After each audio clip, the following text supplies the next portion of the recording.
So niacinamide is also known as vitamin B3, and I think of it as just one of the best all-rounders, suitable for almost everyone ingredients. And it's particularly good to incorporate into your routine in the sort of September and beyond because of its benefits in dry weather, cold dry weather I mean. So vitamin B3, it's useful in those with pigmentation, it's useful in those who are acne prone, it's good for pore clarity, and it has anti-aging benefits as well. So essentially, lots of people have some of those problems, if not all of those problems. I know I do, and I've always found it to be really helpful. So in terms of its benefits with dry skin, one of the ways it affects our skin is to increase something called ceramides. Now, ceramides form part of the building blocks, which are the structure that help our skin trap water and stop it from evaporating into the air.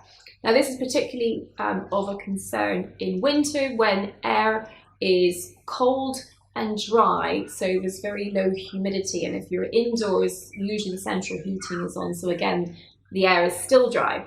So ceramides are part of that building block apparatus that help us hang on to water and essentially maintain a thick, robust outer layer, and that just tends to look better. Dry skin is usually dull, flaky, and not something we particularly aspire to. So that's why it's great for winter. So if you're also using a retinoid, it's particularly helpful because one of the mechanisms that retinoids cause problems is by reducing the amount of ceramides in our skin.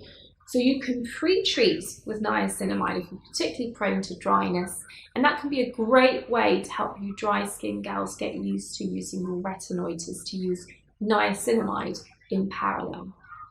Pigmentation, it reduces the transfer of pigment called melanin from the pigment cells, melanocytes, into the skin cells. So that's really helpful, particularly if you're prone to the post-inflammatory marks from blemishes. And in itself, it's an anti-inflammatory, so it's useful in unclogging pores and reducing blemishes too.